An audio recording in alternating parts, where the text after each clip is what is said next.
السلام عليكم ورحمة الله وبركاته. بسم الله الرحمن الرحيم. الحمد لله الذي هدانا لدين الإسلام وما كنا لنهتدي لولا أن هدانا الله. والصلاة والسلام على سيدنا محمد صلى الله عليه وسلم الذي أرسله بالحق بشيرا ونذيرا وداعيا إلى الله بإذنه وسراجا منيرا وعلى آله وأصحابه أجمعين. أما بعد، فقد قال الله تعالى في القرآن العظيم: وأعوذ بالله من الشيطان الرجيم. مرج البحرين يلتقيان بينهما برزخ لا يبغيان. قال نبينا صلى الله عليه وسلم: ويل لمن قرأها ولم يتفكر فيها، أو كما قال عليه الصلاة والسلام. அன்புமிக்கவன் அருள்மிக்கவன் அல்லாஹ்வின் அருள் பெயரினால் ஆரம்பம் செய்கிறேன். ஸலாத்தும் ஸலாமும் ஷஃபீஉல் முத்னிபீன் ஸல்லல்லாஹு அலைஹி வஸல்லம் அவர்கள் மீதும் அவர்களுடைய குடும்பத்தார்கள் சஹாபா பெருமக்கள் நல்லவர்கள் நம் அனைவர்கள் மீதும் உரைத்தார்கள். அன்புமிக்க அல்லாஹ்வின் நல்லடியார்களே, சங்கைக்குரிய சமுதாய பெருமக்களே, அல்லாஹ்வின் மகத்தான பேரருளினால் சென்ற வாரம் இன்ன ஃபீ ஹல்கிஸ் ஸமாவாத்தி வல் அர்த் வக்திலாஃபில் லைலி வன் நஹார் லஆயாத்தின் லிஉலில் அல்பாப் என்ற ஆயத்து இறங்கிய வசனத்தின் அடிப்படையில் ஒரு சம்பவத்தை உங்களுக்கு நாம் ஞாபகப்படுத்தினோம். நபிகள் நாயகம் ஸல்லல்லாஹு அலைஹி வஸல்லம் அவருடைய வாழ்க்கையில் நடந்த அற்புதங்களில் ஒரு அற்புதமான ஒரு வரலாறை சென்ற வாரம் நாம் ஞாபகப்படுத்தினோம். அந்த வரலாற்றில் 3 விதமான படிப்பினைகள் இருப்பதாக நாம் கூறியிருந்தோம். ஒன்று, அந்த வரலாற்றின் மூலம் கணவன் மனைவி எப்படி தங்களுடைய வாழ்க்கையில் அமைத்துக் கொள்ள வேண்டும் என்பதனுடைய படிப்பினை. இன்னொன்று, நம்முடைய வணக்கங்களை எப்படி நாம் பக்தியாக இறை அச்சத்துடன் வணங்க வேண்டும் என்ற ஒரு அழகான ஒரு படிப்பினையும் நாம் உணர்த்தி காட்டினோம். மூன்றாவதாக, நபி அவர்கள் தனக்கு இறங்கிய அந்த வசனத்தின் மூலம் சிந்திக்க தூண்டுகின்றார்கள். இன்ன ஃபீ ஹல்கிஸ் ஸமாவாத்தி வல் அர்தி வக்திலாஃபில் லைலி வன் நஹார் லஆயாத்தின் லிஉலில் அல்பாப் என்ற ஆயத்திலே நீங்கள் சிந்திக்க வேண்டும். ஒவ்வொரு நாளும் இந்த திருமறையின் வசனங்களை சுமார் 10 வசனங்களை இந்த ஆயத்திலிருந்து தொடங்குகின்ற ஒரு 10 வசனங்களை நீங்கள் ஓத வேண்டும். ஓதி அந்த வசனங்களில் கூறப்பட்ட இறைவனுடைய படைப்புகளை சிந்திக்க வேண்டும். நபி அவர்கள் சொன்னார்கள்: வயலுன் லிமன் கரஅஹா வலம் யதஃபக்கர் ஃபீஹா. நீங்கள் அந்த குர்ஆனுடைய வசனங்களை ஓதுகிறீர்கள், அதோடு நிறுத்தி விடாமல் அந்த வசனங்களை நீங்கள் சிந்திக்க வேண்டும். யார் சிந்தனை செய்யவில்லையோ, குர்ஆனுடைய வசனங்களை ஓதி அதை யார் சிந்திக்கவில்லையோ அவர்களுக்கு அழிவு இருக்கிறது என்று நபி அவர்கள் எச்சரித்திருக்கின்றார்கள். சமுதாய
சுவையுள்ள நல்ல தண்ணீர் உள்ள ஒரு கடல், கடுமையான உப்புள்ள ஒரு கடல் ஆகிய இந்த இரண்டு கடல்களும் சந்திக்கின்றன, ஒன்றோடு ஒன்று சந்திக்கின்றன.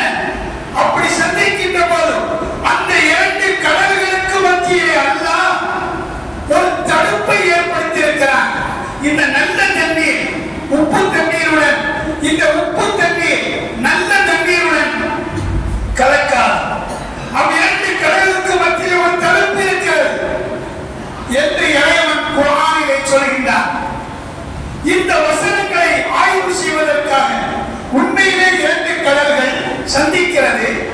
அந்த இரண்டு கடல்களின் தண்ணீர்களும் சந்திக்கின்ற போது ஒன்றோடு ஒன்று கலக்காமல் தடை இருக்கிறது, தடுப்பு இருக்கிறது என்று குர்ஆனிலே அல்லாஹ் சொல்கிறானே, இது உண்மையா இல்லையா என்று பார்க்க வேண்டும் என்ற எண்ணத்திலே பிரெஞ்சு நாட்டு அறிஞர் ஜாக்கோஸ் என்பவர் தன்னுடைய சீடர்களுடன், ஆய்வாளர்களுடன், கடல் ஆய்வாளர்களுடன் சிந்திப்பதற்காக செல்கின்றார். ஒரு கப்பலை எடுத்துக்கொண்டு இந்த ஜாக்கோஸ் என்பவரும் அவர்களுடைய கடல் ஆய்வாளர்களும் ஒரு கப்பலை எடுத்துக்கொண்டு இரு கடல்களை சந்திக்கின்ற இடத்திற்கு செல்கின்றார்கள். இரு கடல்களை சந்திக்கின்ற இடங்களுக்கு செல்கின்றார்கள். ரெண்டு கடல், கடல் ஒன்றோடு ஒன்று கலந்திருக்கிறது. இது ஒரு கடல், இது ஒரு கடல். ஆனால் அவர் சரியாக ஒரு தண்ணீருடைய சுவையை சுவைத்து பார்க்கிறார். அதே நேரத்தில் இன்னொரு பகுதியுடைய தண்ணீரை சுவைத்து பார்க்கிறார். சுவை மாறுபட்ட இடத்திலே இருக்கின்றார். கடல்கள் ஒன்றோடு ஒன்று மாறுகின்றன. சரியாக அவர் நிற்கிறார். இந்த பகுதியினுடைய தண்ணீரை எடுத்து பார்த்தால் சுவையாக இருக்கிறது, இங்கே எடுத்து பார்த்தால் உப்பாக இருக்கிறது. ஆனால் இடையிலே தடுப்பு இருப்பதை போன்று தெரியவில்லை. தண்ணீர் ஒன்றோடு ஒன்று கலப்பதை போன்று இருக்கிறது. தண்ணீர் இரு கடல்களின் தண்ணீரும் ஒன்றோடு ஒன்று கலப்பதை போன்று இருக்கிறது. தடை இருக்கின்ற மாதிரி, தடுப்பு இருக்கிற மாதிரி தெரியவில்லை. ஆனால் ஒன்றோடு ஒன்று கலந்தாலும் இரண்டு சுவைகள் இருக்கிறது. என்ன ஆச்சரியம், என்ன தடுப்பு இருக்கிறது என்று அவர் ஆய்வு செய்கின்றார். அந்த இடத்திலே இருந்து கொண்டு பல நாட்களாக கடல் ஆய்வாளர்களுடன் சேர்ந்து அவர் ஆய்வை மேற்கொள்கின்றார். இப்படி ஆய்வை மேற்கொள்கிற நேரத்தில் தான் அவர் ஒரு உண்மையை விளக்குகின்றார். அந்த இரண்டு கடல்களுடைய தண்ணீரும் ஒன்றோடு ஒன்று கலந்தாலும் அவ்விரு கடல் தண்ணீருக்கு இடையில் நீர் திவலைகளான, நீர் துளிகளான ஒரு தடுப்பு இருப்பதை அவர் கண்டுபிடிக்கின்றார். கண்டுபிடித்து சுப்ஹானல்லாஹ், அல்ஹம்துலில்லாஹ், 1400 ஆண்டுகளுக்கு முன்னால் எந்த சாதனங்களும் எந்த விஞ்ஞான கருவிகளும் இல்லாத காலத்திலே முஹம்மது நபி ஸல்லல்லாஹு அலைஹி வஸல்லம் எப்படி இந்த வசனத்தை சொன்னார்கள்? இது உண்மையிலே இறை வசனம் தான், இறைவன் தான் இவ்வாறு சொல்லி இருக்க முடியும் என்று அவர் தன் ஆய்வை முடிக்கின்றார். இந்த ஆய்வு இன்னும் இருந்து கொண்டிருக்கிறது. முஸ்லிம்களாகிய நாம் அந்த ஆய்வு செய்தவருடைய ஆய்வை படித்திருப்போமா இல்லையா என்று தெரியாது. சிந்தித்து பாருங்கள். இன்னும் இரு கடல்கள் இருக்கிறது, ரெண்டு தண்ணீரும் சந்திக்கின்றது. ஆனால் அருகிலே இருந்து பார்க்கின்ற போது சுவைகள் வேறுபடுகின்றது. அல்லாஹ் எவ்வளவு பெரிய ஆற்றல் உள்ளவர் என்பதை நாம் சிந்தித்து பார்க்க வேண்டும். அன்புமிக்க சமுதாய பெருமக்களே, அல்லாஹ்வின் நல்லடியார்களே, இப்படி குர்ஆனுடைய ஒவ்வொரு வசனங்களையும் நாம் சிந்திக்கின்ற போது அல்லாஹ் இந்த திருமறை வசனங்களை இறக்கி இருக்கிறார். மனிதகுல சமுதாயம் வாழ்வதற்கு அறவொழுக்கமான வாழ்க்கையை அந்த திருமறையின் மூலம் நமக்கு காட்டியிருக்கிறார் என்பதை நாம் சிந்திக்க வேண்டும். அன்புமிக்க சமுதாய பெருமக்களை, சமீபத்திலே ஆப்பிரிக்காவிலே ஒரு நிகழ்ச்சி நடக்கின்றது. அதாவது ரெண்டு கருப்பினத்தை சார்ந்தவர்கள், கணவன் கருப்பாக இருக்கிறார், மனைவியும் கருப்பாக இருக்கிறார். அவருக்கு பிறந்த குழந்தை, அந்த இரண்டு நபர்களுக்கும் பிறந்த குழந்தை ஜப்பான் நாட்டுக்காரனை போல பொன் நிறமாக விழுகின்றார். இப்போது கணவனுடைய நிலை எப்படி இருக்கும்? மனைவி ஒரு குழந்தையை பெற்றெடுக்கிறார்.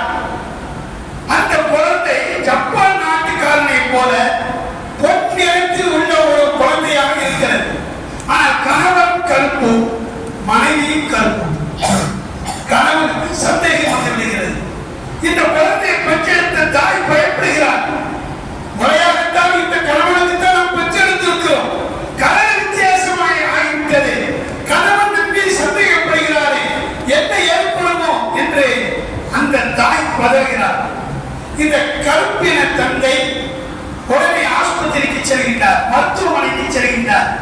சென்று அங்குள்ள மருத்துவரிடத்திலே என்னுடைய மனைவி ஒரு குழந்தையை பெற்றெடுத்திருக்கிறார், நானும் கருப்பு, என் மனைவியும் கருப்பு, பிறந்த குழந்தை பொன் நிறத்தில் இருக்கிறது, ஜப்பான் நாட்டில் உள்ள மனிதனுடைய நிறத்திலே இருக்கிறது, எனக்கு சந்தேகமாக இருக்கிறது என்று சொன்ன பொழுது இன்றைய காலத்திலே இந்த சந்தேகத்தை நிவர்த்தி பண்ணுகின்ற ஒரு டிஎன்ஏ டெஸ்ட் இப்போ இருக்கு, கண்டுபிடிச்சிருக்கிறார்.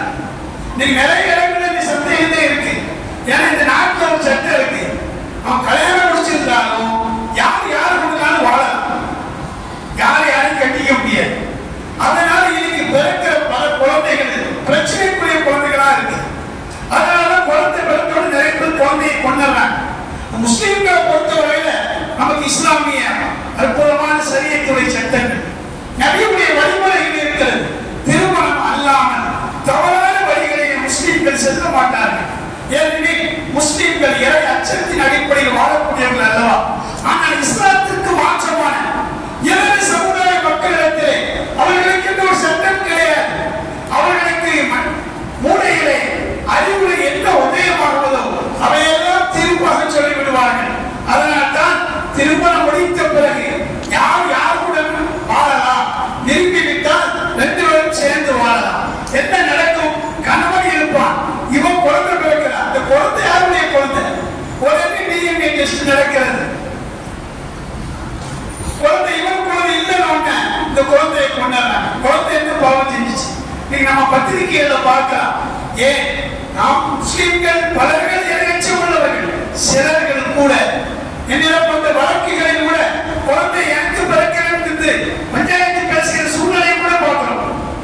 டிஎன்ஏ டெஸ்ட்களில் வித்தியாசமா இருந்துச்சு. அன்புமிக்க சமுதாய பெருமக்களை, அந்த தந்தை, அந்த கருப்பின தந்தை மருத்துவமனையில் டிஎன்ஏ டெஸ்ட் எடுக்கிறார். டிஎன்ஏ டெஸ்ட் எடுத்த உடனே மரபணு சோதனை எடுத்து பார்த்தா அந்த ரெண்டு பேருக்கு பிறந்த குழந்தை தான் அந்த குழந்தை. அவங்க சரியத்தை இருந்திருக்கிறாங்க, அவங்க குழந்தை தான், உன் குழந்தை தான், உனக்கும் மனைவிக்கு பிறந்த குழந்தை தான் அப்படின்னு மருத்துவர் சொல்றார். இருந்தாலும் அந்த உடல எனக்கு இன்னும் சந்தேகமா இருக்கு. அது எப்படி பொன்னிறத்துல குழந்தை பிறக்கும்? நான் கருப்பிய மனைவி கருப்போம் எப்படி? அப்படி திரும்ப திரும்ப அவர் மருத்துவரிடத்திலே விவாதம் செய்த பொழுது அந்த நாட்டில் உள்ள மிகப்பெரிய மருத்துவ ஆராய்ச்சியாளர்கள் நாம் சேர்ந்து ஒரு முடிவை எடுத்தார்கள். என்ன முடிவுன்னு சொன்னாங்கன்னா, இப்ப ஆராய்ச்சி செய்து கண்டுபிடிச்சிருக்காங்க. அதாவது இந்த ஜீன் என்று சொல்லுவோம், டிஎன்ஏ டெஸ்ட் எடுக்கும் மரபணு, இது இந்த கலப்பு என்பது முன்னோர்களில் இருந்தே வரும். இவங்களுடைய ஒரு சில தலைமுறைக்கு முன்னால அங்கு யாராவது தவறு செய்திருந்தா, ஜப்பான் நாட்டுக்காரர்களோட இணைந்திருந்து ஒரு கலப்பு நடந்திருந்தால் அந்த மரபணு இவங்களுக்கு வழியா வந்திருக்கும். எத்தனை ஆண்டுகள் கழிந்தாலும் இவங்களுடைய முன்னோர்கள் ஏதாவது ஒரு கலப்பு தன்மை இருக்கின்ற போது இந்த குழந்தை பிறப்பதற்கு சான்ஸ் இருக்கிறது. ஆகவே மரபணுவிலே முன்னால் உள்ள முன்னோர்களிலே இந்த கலப்பு நடப்பதற்கு வாய்ப்பு இருக்கிறது என்று ஒரு தீர்வை சொல்லி இருக்கின்றார். இன்றைய காலத்து தெளிவாக இருக்கு. ஏன்னா இன்னைக்கு மருத்துவ சாதனங்கள், விலை உயர்ந்த கண்டுபிடிப்புகள் எல்லாம் இருக்கு. விஞ்ஞான வளர்ந்திருக்கிறோம், அறிவு புரட்சிகள் நடக்கின்றோம், பல புதிய புதிய கண்டுபிடிப்புகள் சாதனைகளாக பேசிக் கொண்டிருக்கிறோம். இந்த காலத்தில் 1400 ஆண்டுகளுக்கு முன்னால் மக்காவில் மலர்ந்த மதீனத்து ரோஜா தெய்வீக பேரொளி அருள் நபிகள் நாயகம் ஸல்லல்லாஹு அலைஹி வஸல்லம் அவர்கள் வாழ்ந்த பிறந்த நாடு அரபு நாடு மக்கா மதீனா. அது அன்றைய காலத்தில் இருந்த கண்டம் என்று சொல்வார்கள். நாகரிகம் இல்லாத மக்கள் வாழ்கிற காலம், காட்டு நாடுகள் வாழ்ந்த காலம் என்றெல்லாம் சொல்லப்படுகிறது. அந்த காலத்திலே வாழ்ந்த முஹம்மது ஸல்லல்லாஹு அலைஹி வஸல்லம் அவர்களுக்கு இறக்கப்பட்ட குர்ஆனின் அடிப்படையில் அவர்கள் சொன்ன அத்தனை விஷயங்களும் இன்று நிதர்சனப்படுத்தப்பட்டிருக்கிறது. நான் முன்னால் சொன்னோம் இல்லையா, மலக்கல் பஹ்ரைன் எல்தகியான் இன்று கண்டுபிடிச்சிருக்காங்க. இந்த நூற்றாண்டிலே கண்டுபிடிச்சிருக்காங்க. அங்கே ஒரு தடுப்பு. அந்த காலத்து மக்களுக்கு என்ன தெரியும்? இன்னைக்கு கண்டுபிடிச்சிருக்காங்க. நீர் திவலைகளான ஒரு தடுப்பு இருக்கு. குர்ஆன் உண்மையாக்கப்படுகிறது. நபியுடைய காலத்தில் ஒரு நிகழ்வு நடக்கின்றது.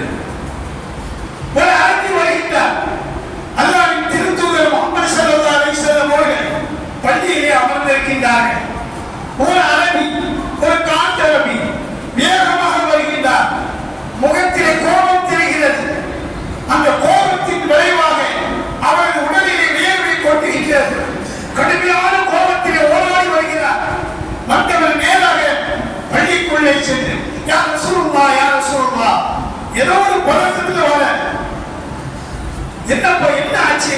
ஏன் இவ்வளவு பதட்டமா வந்திருக்க? ஒண்ணு இல்ல, யாரும் சொல்லுதா, நானும் சிவப்பு, என் மனைவியும் சிவப்பு. நானும் சிவப்பு, என் மனைவியும் சிவப்பு. எப்படி எங்களுக்கு கருத்து குழந்தை பிறக்கும்? இது என் குழந்தை இல்ல, என் மனைவி தவறு செய்திருக்கிறார், அவளுக்கு நீங்க தண்டனை கொடுக்க வேண்டும். நான் சிறப்பாக இருக்கிறேன், என் மனைவி சிறப்பாக இருக்கிறார், எங்களுக்கு கருப்பு குழந்தை பிறந்திருக்கிறது. அப்படியானால் என் மனைவி தவறு செய்திருக்கிறார், ஏதாவது கருப்பினத்தினிடத்தில் தவறான முறையில் நடந்திருக்கிறார், அதன் மூலம் பிறந்த குழந்தை, இது ஏன் குழந்தை இல்ல, அந்த பெண்ணுக்கு நீங்க தண்டனை கொடுக்கிறோம் என்று அவர் ஆவேசமாக பேசுகிறார்.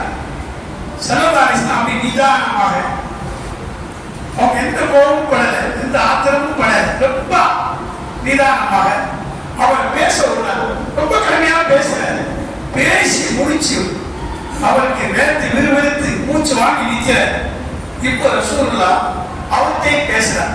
ஏன்னா அவர் குழந்தையை மறுக்கிறார், என் குழந்தை இங்க இருக்கிறார், எனக்கு ஒரு தீர்வு சொல்லணும், அவருக்கு புரிதமாக சொல்லணும்.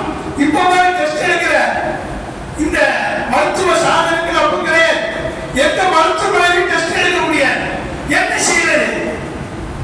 அப்படி உள்ள காலத்தில் அல்லாஹ்வின் திருத்தூதர் அவரிடமே பதிலை சொல்ல வச்சாங்க. பாருங்க, ரசூலுல்லாஹ்வுடைய அறிவாய்ந்த ஒரு தன்மை.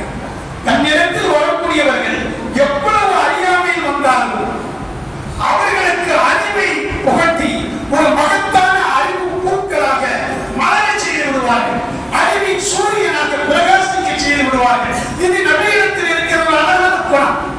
ரசூலுல்லாஹ் உட்கார்ந்திருக்காங்க, அல்லாஹ்வின் திருத்தூதர் அல்லவா அவங்க, அவங்களுக்கு வான்வழி இருக்கிறது, குர்ஆனுடைய வசனங்கள் இருக்கிறது.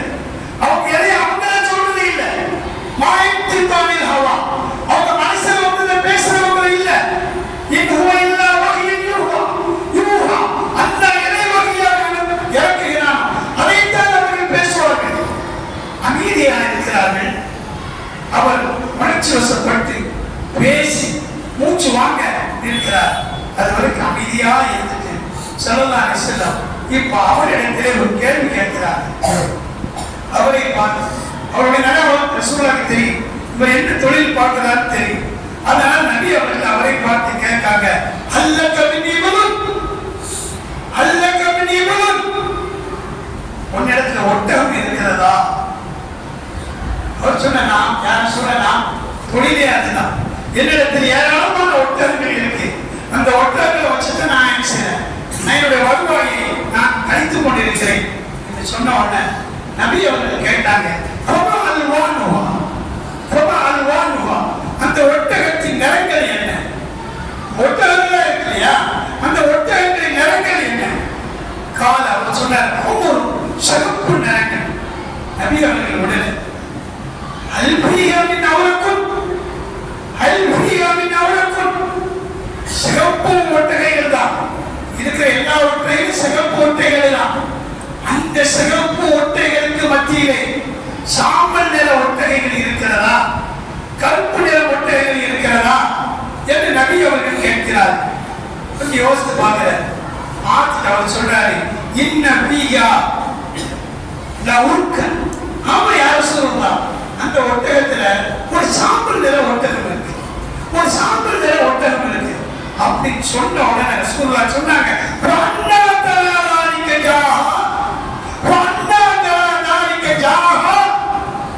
எப்படி இந்த சாம்பல் நிற ஒட்டகம் வந்துச்சு? உங்ககிட்ட இருக்கிற சிறப்பு ஒட்டகங்கள், சிறப்பு ஒட்டகங்களுக்கு மத்தியில அதனுடைய குட்டிகளில சிறப்பாக தானே இருக்கணும், அதுக்கு மத்தியில் எப்படி சாம்பல் நிற ஒட்டகம் உண்டு? இதை எப்படி கலந்துகிறார்? அவர் யோசிக்கிறார், ரொம்ப யோசிக்கிறார். யோசிச்சுட்டு அவர் சொல்றாரு, இருக்கும் நசா, இருக்கும் நசா. ஒரு கால் இந்த ஒட்டகங்கள முன்னால உள்ள ஒட்டகம் இந்த மாதிரி ஏதாவது வேற நிறமுள்ள ஒட்டகமா இருந்திருக்கலாம், அதனுடைய கலப்பு தன்மையில இது பிறந்திருக்கலாம் சொன்ன உடனே நீ இப்பொழுது ஒரு கேள்வியை கேட்டாயே, இது ஏன் குழந்தையா? நான் சிவப்பா இருக்கேன், என் மனைவி சிவப்பா இருக்கா, பிள்ளை எப்படி கருப்பா வந்துச்சு கேட்டிய, இது உனக்கும் உதாரணம். இதனுடைய பாரம்பரியத்தில், உங்களுடைய பாரம்பரியத்தில், உங்களுடைய ஒரு சில தலைமுறைகளுக்கு முன்னால் இந்த கலப்பு நிகழ்ந்திருக்கலாம். அவர்கள் தவறு செய்திருக்கலாம். அங்கே தவறு செய்யாமல் வேற நிரம்புகளை கட்டியிருக்கலாம். அந்த ஜீன், அந்த டிஎன்ஏ, அந்த மரபணு இப்போ அந்த குழந்தை கொண்டிருக்கிறது. இது உன்னுடைய குழந்தை, சந்தேகப்பட வேண்டாம். உன்னுடைய மனைவி உன் மூலம் பெற்றெடுத்த குழந்தை என்று நபி அவர்கள் அங்கே விளக்கினார்கள் என்றால் கொஞ்சம் எண்ணி பாருங்க. எந்த மருத்துவ கருவிகளும், எந்த விஞ்ஞான கருவிகளும், எந்த ஆராய்ச்சிக்குரிய சாதனைகளும் சூழ்நிலைகளும் இல்லாத அந்த அரபு உலகத்திலே வாழ்ந்த ஒரு உம்மி நபி, ஒரு தன்னுடைய முஸ்லிம்களில் ஒருவர், தோழர்களில் ஒருவர் கேட்ட கேள்விக்கு அவர்கள் சொன்ன பதில் 1400 ஆண்டுகளுக்கு பின்னால் இந்த நூற்றாண்டிலே இந்த கருவிகளை வைத்து இந்த முடிவு செய்கிறார் என்றால் இங்கே நாம் சிந்தித்து பார்க்க வேண்டும். அல்லாஹ்வின் திருத்தூதர் சொன்னது, அல்லாஹ் அவர்களுக்கு வகை மூலம் சொன்னதை அவர்கள் சொல்கின்றார்கள். அப்படியானால் இந்த உலகத்திலே அன்புமிக்க சமுதாய பெருமக்கள் எல்லா விஷயங்களையும் கொஞ்சம் நீங்கள் எண்ணி பாருங்கள். இறைவனுடைய சட்டங்கள், இறைவனுடைய திட்டங்கள் அனைத்தும் மனித குலத்தை மேம்படுத்துவதற்காகத்தான். அதற்கு நாம் முக்கியத்துவம் கொடுக்க வேண்டும். அந்த சட்டங்களை நாம் கண்ணியப்படுத்த வேண்டும். இறை மலைகளை ஓத வேண்டும். இறை தூதரின் பொன்மொழிகளை படிக்க வேண்டும். அதனுடைய விளக்கங்கள் என்ன சிந்திக்க வேண்டும். முஸ்லிம்கள் இந்த சிந்தனை அறிவிலே இன்று குறைந்திருக்கிறார்கள். அதை பற்றி ஆராய்ச்சி செய்யாமல் இருக்கிறார்கள். எந்திர நன்றான விஞ்ஞானிகள் குர்ஆனை ஆராய்ச்சி செய்து அதில் கிடைக்கின்ற உண்மையான தத்துவங்களை விளங்கிக் கொண்டு இஸ்லாத்தின் பக்கம் வருகிறார்கள், அல்லது அந்த விளங்கிய தத்துவங்களை அவர்கள் சொன்னதை போல சொல்லிக் கொண்டிருக்கிறார்கள். முஸ்லிம் சமுதாயம் உறங்கிக் கொண்டிருக்கிறது. எப்போதுதான் விழிக்கப் போகின்றார்களோ அல்லாஹ் தஆலா நமக்கு அந்த விழிப்பை தந்து குர்ஆன் ஹதீஸ்களை ஓதி அதை சிந்திக்கின்ற ஒரு நல்ல பக்குவத்தை தந்தல் புரிவாராக. அப்படி சிந்தனை வருகின்ற போது இறை அச்சம் நமக்கு வெளியிடும். போன வாரம் சொன்ன அந்த சம்பவத்திலே இறைவன் சிந்திக்க சொல்கிறான். நபி அவர்கள் அல்லாஹ்வின் திருத்தூதர். அதனால் தான் அவர்கள் இரவு முழுவதும் நின்று வணங்கினார்கள், கால் வீங்க வணங்கினார்கள், அழுதார்கள், பயந்தார்கள். அன்புமிக்க சமுதாய பெருமக்களே, நம்மிடத்தில் இருக்கிற அத்தனை வஸ்துக்களையும் நீங்கள் சிந்தித்து பார்த்தால் மறுமையின் சிந்தனை வரும். இந்த உலகம் மறுமையினுடைய ஒரு உதாரணமாக இருக்கிறது. நமக்கு மறுமை இருக்கிறது என்பதை விளங்கிக் கொண்டு நம்முடைய வாழ்க்கையை மறுமைக்கு ஆக்கிக் கொள்ள வேண்டும். சமுதாய பெருமக்களே, நாம் நம்முடைய மதரசாவிலிருந்து ஒரு சிறிய சேவை செய்து கொண்டிருப்போம் என்பதை உங்களுக்கு எல்லாம் தெரியும். ஒன்றை நாம் கவனிக்க வேண்டும். பக்கத்து வீட்டுக்காரன் வசித்திருந்தார், நாம் பயிர் நிரம்ப உண்டு விட்டால் அவன் முஸ்லிமே இல்லை என்று நபி அவர்கள் சொன்னார்கள். பக்கத்தில் உள்ளவன் சிரமப்படுகின்ற போது இவன் சுகமாக வாழ்ந்தான் என்றால் இவன் முஸ்லிமாக இருக்க முடியாது என்று சொன்னார்கள். அப்படியானால் அல்லாஹ் தஆலா உலகத்தில் அனைவரையும் ஒரே சீராக படைக்கவில்லை. ஏழை பணக்காரன் என்ற அடிப்படையிலே படைத்திருக்கிறார். செல்வந்தர்கள் நமக்கு உடல் உழைப்புக்கு சக்தியை தந்திருக்கிறார் அல்லாஹ். அதன் மூலம் பெறுகின்ற வருமானங்கள் நமக்கே சொந்தம் என்று நினைக்க கூடாது. இறைவன் நமக்கு தந்தார், அது இறைவன் தந்தது. அதை அடுத்தவர்களுக்கு கொடுக்க வேண்டும். அதுவும் நமக்கு பக்கத்தில் இருக்கிற, நம் அருகிலே இருக்கிற பல ஏழைகள் பல சிரமங்களிலே இருப்பார்கள். அந்த சிரமங்களை அகற்றக்கூடியவர்கள் தான் முஸ்லிம்கள். அந்த எண்ணத்திலே நம்முடைய மதரசாவை சுற்றி இருக்கிற பகுதிகளிலே ஏழை எளிய மக்கள் உணவு கூட வழி இல்லாமல் சிரமத்திலே பிச்சை எடுக்கிற ஒரு சூழ்நிலையில் இருக்கிறார்கள். சிலர்கள் யாசகம் செய்ய முடியாமல் அந்த கஷ்டங்களை தன்னகத்தை சகித்துக் கொண்டு இருக்கிறார்கள். இவர்களுக்கு நாம் முடிந்த அளவு உதவி செய்ய வேண்டும் என்ற எண்ணத்திலே இந்த ஒரு சேவையை துவக்கி இருக்கிறோம். இந்த சேவையை செய்ய வேண்டும் என்றால் வசதி உள்ளவர்கள், ஆற்றல் உள்ளவர்கள், பல்வேறு நீயத்தில் நல்ல நீயத்தில் உள்ளவர்கள் எல்லாம் தங்களுடைய செல்வங்களை இதற்கு பயன்படுத்த வேண்டும். நாம் 30 நபர்களுக்கு தான் கொடுக்கின்றோம். ஆரம்பத்தில் அதிகமான மக்கள் 1200 ரூபாய் 600 ரூபாய் என்று கொடுத்தார்கள். இப்பொழுது அது குறைந்து விட்டது. பணம் இல்லை, நாமளா இதை கொடுக்க வேண்டிய நிலையில இருக்கிறோம். ஆகவே சமுதாய பெருமக்கள் எல்லோருக்கும் பங்கு இருக்கிறது, எல்லோருக்கும் பங்கு இருக்கிறது. நாம் நல்ல சாப்பிடுகிறோம், நல்ல உறங்குகிறோம், நல்ல வீட்டிலே இருக்கிறோம் என்றால் நாளைக்கு அல்லாஹ்விடத்தில் அதிகமான கேள்வி கணக்கு இருக்கிறது. இது போன்ற தர்மங்களை செய்கின்ற போது இந்த தர்மங்கள் அந்த கேள்விகளுக்கு நம்மை பாதுகாக்கும். நம்மளால் ஏற்ற உதவிகளை செய்யுங்கள். மாசத்துக்கு ஒரு தடவை நம்ம கொடுக்கிறோம். நீங்க வாரம் வாரீங்க, ஒரு நியத்து வச்சு இந்த ஏழைகளுக்காக நாங்க நிதியை கொடுக்கிறோம்னு சொல்லி நீங்க மதரசாவில் கொடுத்து இன்னைக்கு இருக்கிறவங்க கொடுத்து பில் வாங்கிக்கிடுங்க. அந்த நிதியை வைத்துதான் நாம் இந்த அரிசியும் இந்த மளிகை சாமான்களை நாம் கொடுத்துக்கிட்டு இருக்கோம். இந்த வாரம் இந்த தடவை கொடுப்பதற்கு பணங்கள் அதிகமாக அல்ல.